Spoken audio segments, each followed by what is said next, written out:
ఒక్కొక్క అంశము కీలకమైనటువంటి పరిస్థితులకి కారణమవుతూ ఉంటుంది. అందులో ప్రధానమైనటువంటి అంశం ఏంటి అంటే చంద్రబాబు గారికి సంబంధించి ఏంటి వాట్ నెక్స్ట్.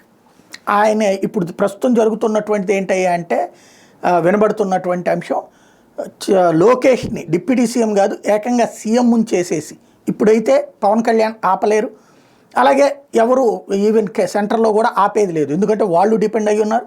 పవన్ కళ్యాణ్కి గత్యంతరం లేదు కాబట్టి ఈ టైంలో అయితేనే కరెక్టు లోకేష్ని డిప్యూటీ సీఎం చేసేయడం, తర్వాత భవిష్యత్తులో సీఎంగా ఆయన కొనసాగుతారు అన్న ఇది సీఎంగా చేయటం, సీఎంగా ఆయన కొనసాగుతారు అన్నటువంటి పాయింట్ ఇటు కుటుంబంలో నుంచి గట్టి పట్టుంది, ఇటు పక్కన పార్టీ పరమైనటువంటి క్యాడర్లో నుంచి కూడా లోకేష్ని సీఎం చేయాలన్నటువంటి ఫీలింగ్ పెరుగుతున్నటువంటి సందర్భంలో ఎప్పుడైతే ఇక్కడ డిప్యూటీ సీఎం కాన్సెప్ట్ నుంచి వచ్చి అది సీఎం దగ్గరికే వెళ్ళి కూర్చున్నటువంటి సిచ్యుయేషన్, అప్పుడు మరి బాబు గారి పరిస్థితి ఏంటంటే బాబు గారు కేంద్ర మంత్రి అవుతారు అన్నటువంటి ప్రచారం నడుస్తూ ఉంటే దానికి తోసిపుచ్చారు చంద్రబాబు గారు.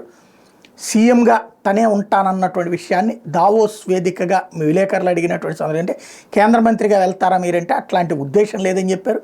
అట్లాగే లోకేష్ వారసత్వానికి సంబంధించి వారసత్వం అనేటువంటిది రాజకీయాల్లో ఉండదు, తను వ్యాపారపరంగా మా వ్యాపారానికి వారసుడు, ప్రజల చేత మెప్పించి తను సక్సెస్ అయ్యాడు అన్నటువంటి విషయం చెప్పడం అంటే ప్రస్తుతానికైతే దీనికి ముగింపు పలికే ప్రయత్నం చేశారు.